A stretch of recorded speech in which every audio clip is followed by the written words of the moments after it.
നമ്മുടെ സംസ്ഥാനത്തിൻ്റെ ചരിത്രത്തിൽ ജീവനക്കാരോട്, അധ്യാപകരോട്, പെൻഷൻകാരോട് ഇത്ര അവഗണനയോടുകൂടി പെരുമാറിയ ഒരു സർക്കാർ കേരളത്തിൻ്റെ രാഷ്ട്രീയ ഭരണ ചരിത്രത്തിൽ നമുക്ക് കാണാൻ കഴിയില്ല. ഏതെല്ലാം തരത്തിൽ ജീവനക്കാരെയും അധ്യാപകരെയും പെൻഷൻകാരെയും ഉപദ്രവിക്കാൻ കഴിയും അവിടെയെല്ലാം ഉപദ്രവിക്കുകയും അവരുടെ ആനുകൂല്യങ്ങൾ കൊടുക്കാതിരിക്കുകയും അത് വൈകിപ്പിക്കുകയും അതൊരിക്കലും കിട്ടില്ല എന്നുള്ള ബോധ്യം ഉണ്ടാക്കി കൊടുക്കുകയുമാണ് അവർ ചെയ്തിരിക്കുന്നത്. നമുക്കെല്ലാവർക്കും അറിയാവുന്നതുപോലെ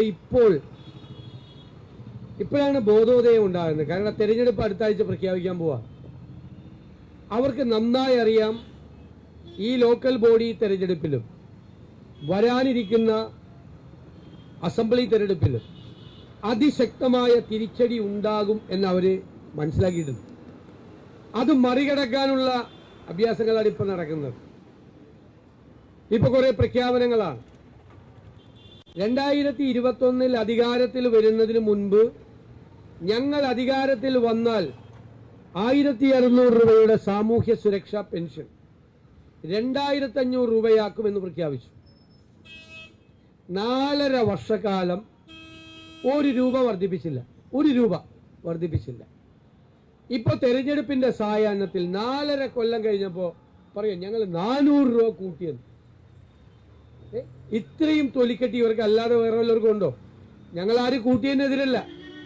പക്ഷെ 4.5 കൊല്ലം കളിപ്പിച്ചില്ലേ 2500 ആക്കാന്ന് പറഞ്ഞ്. എന്നിട്ട് 1 രൂപ കൂട്ടാതെ തെരഞ്ഞെടുപ്പ് പ്രഖ്യാപിക്കുന്നതിന്റെ തലേ ആഴ്ച 400 രൂപ കൂട്ടിയിരിക്കുകയാണ്. അതുപോലെ തന്നെയാണ് നിങ്ങളുടെ 6 DA കുടിശ്ശിക. മിണ്ടാട്ടമില്ല ഒന്നിനെ കുറിച്ച്. ഇപ്പോൾ ജീവനക്കാരെ സന്തോഷിപ്പിക്കാൻ തെരഞ്ഞെടുപ്പിന്റെ തലേ ആഴ്ച 1 ഗഡു, അതിന്റെ കൂട്ടത്തിൽ ബാക്കി ഗഡുവിനെ കുറിച്ച് പറഞ്ഞിട്ടുണ്ടോ? മറ്റ് ഗഡുവിനെ കുറിച്ച് വർത്താനമൊന്നുമില്ല. 1 ഗഡു കൊടുക്കാൻ പോകണം. 6 കുടിശ്ശികയാണ്. ഔദാര്യം കൊടുക്കുന്നത് പോലെയാണ് കൊടുക്കുന്നത്. ഔദാര്യം, അതിന്റെ അരിയറൊന്നുമില്ല. ഇത് ഏറ്റവും രസകരമായ കാര്യം. എന്തിനാ DA കൊടുക്കുന്നത്?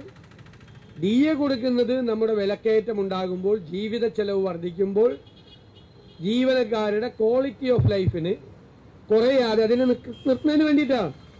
ഞാൻ എല്ലാവരോടും ചോദിക്കും, 2024 ഒക്ടോബർ മാസം ഒരു കുടുംബത്തിന്റെ ചെലവ് എത്രയാ? 2025 ഒക്ടോബറിലെ ചെലവ് എത്രയാ?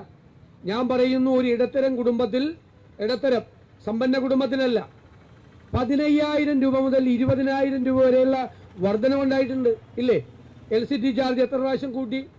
വെളിച്ചെണ്ണയുടെ വില 4 ഇരട്ടിയായി, പഞ്ചസാരയുടെ വില ഇരട്ടിയായി, എല്ലാ നിത്യോപയോഗ സാധനങ്ങളുടെയും പച്ചക്കറിയുടെയും ഒക്കെ വില വർദ്ധിച്ചു, ജീവിത ചെലവ് കൂടി. അതിനാണ് DA കൊടുക്കുന്നത്. ആ DA ആണ് പിടിച്ചു വച്ചിരിക്കുന്നത്. 6 ഗഡുക്കളുടെ DA പിടിച്ചു വെച്ച് ഒരെണ്ണം കൊടുത്തിട്ട് ഞെളിഞ്ഞിരിക്കുകയാണ് അവർ ചെയ്യുന്നത്. 11ാം ശമ്പള പരിഷ്കരണ കമ്മീഷൻ, അതിന്റെ ശമ്പള പരിഷ്കരണ കുടിശ്ശിക ഇപ്പോഴും തന്നിട്ടില്ല. കിട്ടിയിട്ടുണ്ടോ? ഇപ്പോഴും കുടിശ്ശികയുണ്ട്. ഏതെങ്കിലും ഗവൺമെന്റ് കാലത്ത് ഇതുപോലെ ഉണ്ടോ? ഇപ്പൊ 12ാം ശമ്പള കമ്മീഷൻ പ്രഖ്യാപിച്ച് അവരുടെ നടപടിക്രമങ്ങൾ പൂർത്തിയാക്കി അവർ റെക്കമെൻഡേഷൻ കൊടുത്ത് ആ റെക്കമെൻഡേഷൻ നടപ്പാക്കേണ്ട സമയമായി. ആയില്ലേ? പ്രഖ്യാപിച്ചോ? ഇപ്പൊ ചിലപ്പോൾ പ്രഖ്യാപിക്കായിരിക്കും പോണ പോക്കിന്.